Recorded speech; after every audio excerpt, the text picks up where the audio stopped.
I put little cute stuff like about virtual pizza and virtual cake, and that's it. Like the virtual party part, the virtual part of the virtual party is pretty easy to get together.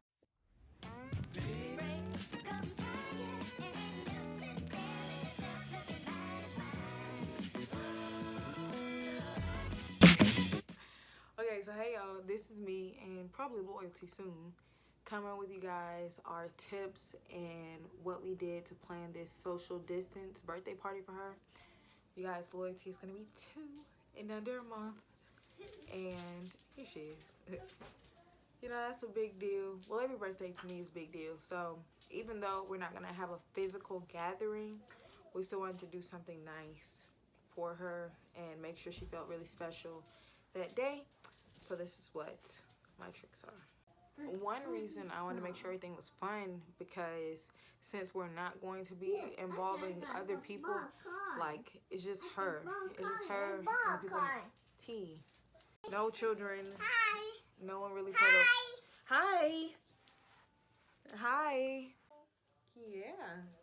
But yeah, so I just want to make sure everything came together and was nice and was fun. Loyalty is an only child, so she's turning 2, and I mean, that was crazy to me. It's not gonna be any kids for her to play with, no one for her to run around with. Like, it's me, my mom, and my godmom. So I mean, like, it's not the same.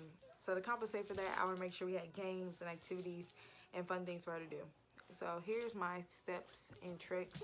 I'm going to insert little clips and screen recordings of how I found things and what I did to plan for it. Quick little side note, you guys remember this hair, if you watched any of my other videos. This is a MONSTAR hair, and I really hated it as long hair, but as short hair, it's actually not bad.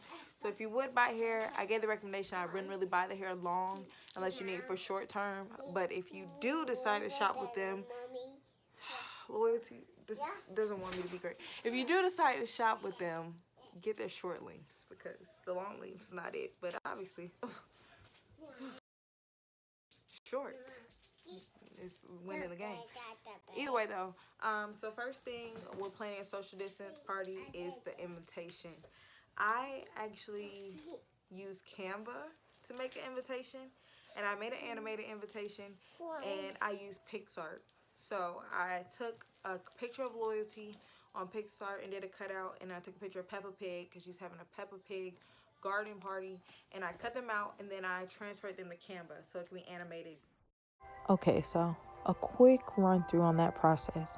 Once you cut everything out in detail, you want it to look nice, you want it to look neat, no matter how many images you're going to put on there, because you cannot go back and change this once it's on Canva.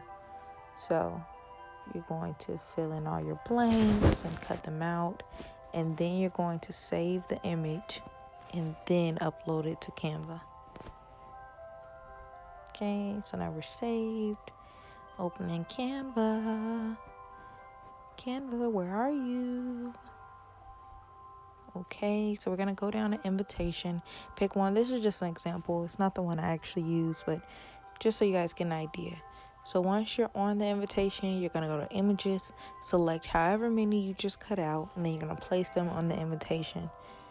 The way that it gets animated is you're going to go to stickers and search for whatever you want to add, whether it's a hat or balloons or fireworks, whatever it may be.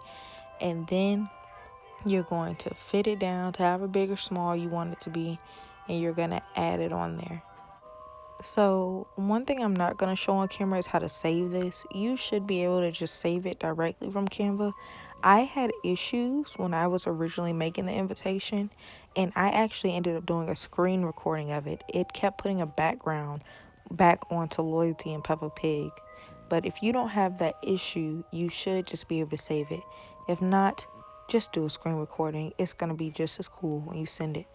So you're just going to type in all the information of the person's name and birthday and whatever else. And then you're going to ungroup these so that you can move them around and stretch them out how you need to. But yeah, so once you have all this information saved, you're just going to download it in whatever way is best for you. And then you're going to send it on out. And on the invitation, I put little cute stuff like about virtual pizza and virtual cake and FaceTime and time.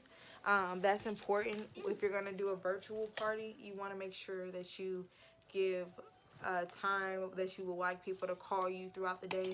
And then I'm also gonna set up a Zoom call, and I'll do a screen recording of me doing the Zoom call too. So the Zoom call is going to be so that everyone can sing happy birthday. So when you do that, you just want to make sure that you create the Zoom and you send everyone that you want to participate in it the link.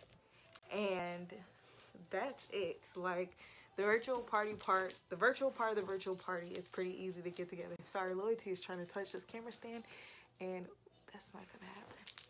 She wants it to happen, but it's not gonna happen. So yeah, the virtual part is easy enough to take care of. The invitation is cool, and it also saves you money if you do not want to spend money on an invitation. Now you don't have to worry about it. Now you don't have to worry about physical envelopes or mailing or stamps or figuring out people's addresses. You literally just next step is actual food. So I would skip on getting a whole bunch of food unless you have a big family or people are actually at your house. That even if you do, it's probably going to be a small gathering. So unless you have a big family, I would say skip getting a lot of food just for show like that.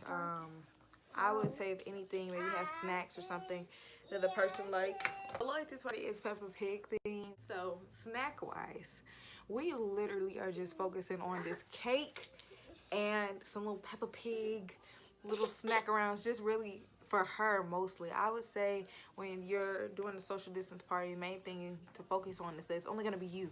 So like even if you're doing virtual calls and all that, no one else is actually eating the food. I wouldn't get too crazy about it.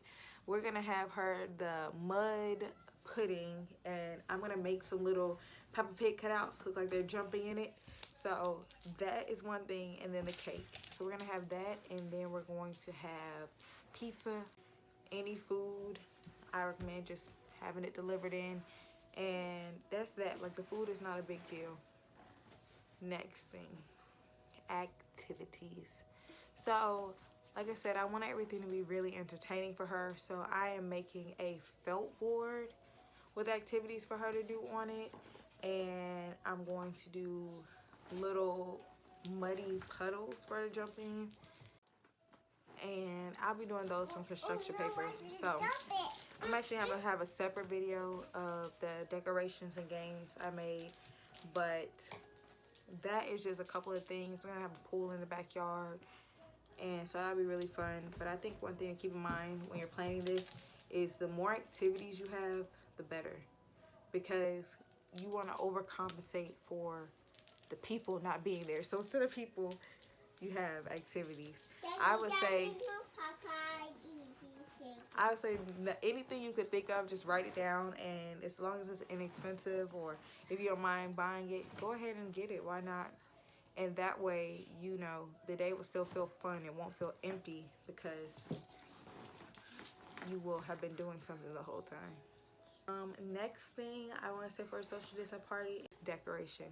So just because people are not going to actually be there, especially if you're doing a video call, people are still going to see the space. So if you're like me and you like to go all out with decorating and themes, I would say it's definitely worth it, not only because you're going to enjoy it, whoever the party's for is going to enjoy it, and people will still see it and they will still enjoy it. And those pictures that you're going to have now and forever are also going to enjoy it. So don't skimp on decorations. Whatever decorations you were going to do, just, you know,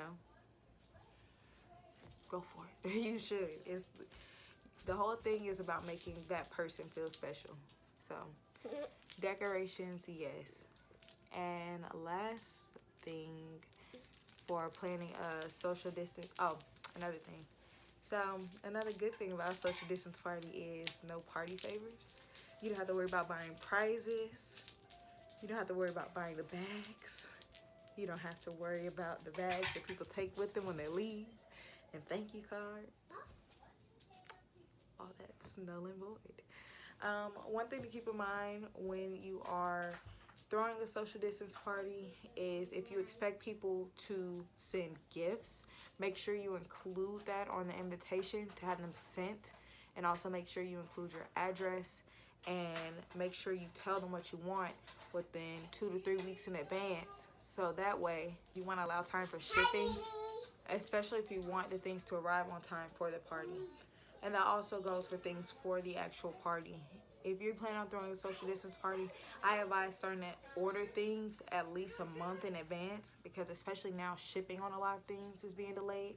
So you want to make sure you have it by the party. So I would say go ahead, things especially you know for sure you need to have that day. If you don't plan on going and picking it up, at least order it within a month in advance. No later than 2 weeks in advance, because you don't want any mistakes with things not coming when you think they are. And throwing a wrench and everything. Everything's already crazy enough without shipping becoming, you know, a factor. Other than that, I think social distance parties are probably the easiest celebrations or parties possible to throw, as long as you remember all your key factors. So overall, wow. Well, we're gonna go outside in a minute, okay? But yeah, so overall, a social distance party is probably the easiest party you're ever going to throw. It is going to be the most simple and most likely the most like not expensive party. I guess I should say least expensive, but it's gonna be not as expensive unless you just buy expensive things for yourself in your house. I still don't think it will be as expensive as it would have been to provide entertainment and food and gifts for other guests. So just keep in mind the key points, you know, shipping, decorating, Zoom call. I forgot a couple of things to mention in this video. So most importantly, as well as the Zoom calls and everything else, is if you have a specific outfit you plan to wear, or if it's for a child and you have one you want them to wear, make sure that you try it on first. I did not try on Loyalty's dress. It was way too big. It literally fell off of her on camera when in the middle of the call, in the middle of the party. Make sure your camera angles, that you are testing them before it is time for the call. Do a test run. If you want multiple parts of the room to show and you have multiple phones available or tablets or laptop, set them up in different parts of the room and then tune them all into the call. Make sure that all but one of the microphones is muted so you don't get a weird ringing noise.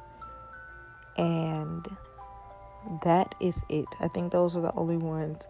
Oh, and last but not least to these additions, make sure that you have fun. That's the most important thing. Remember to have fun. It's okay if everything doesn't go according to this list. It's okay if everything doesn't go according to plan. It may not, and it's completely fine if it doesn't. And you literally have a whole celebration for yourself.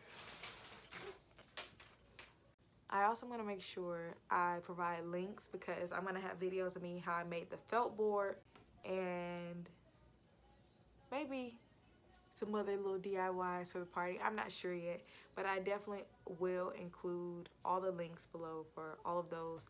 So if you guys found this video helpful, please do not forget to like, comment, and subscribe. Let me know some other stuff you want to see.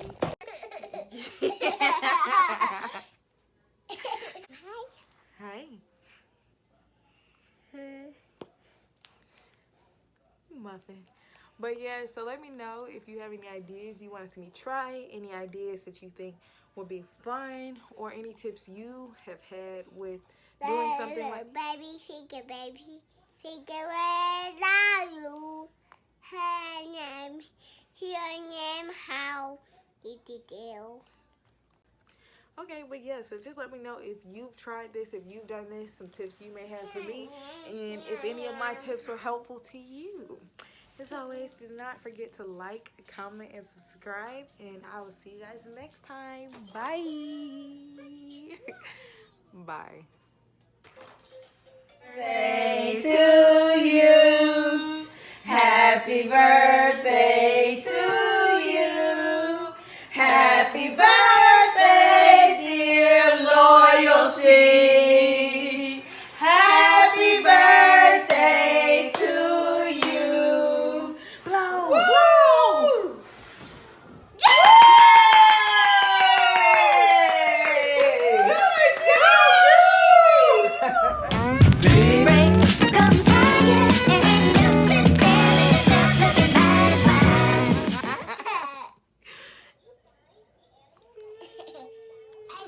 out there. Let me know.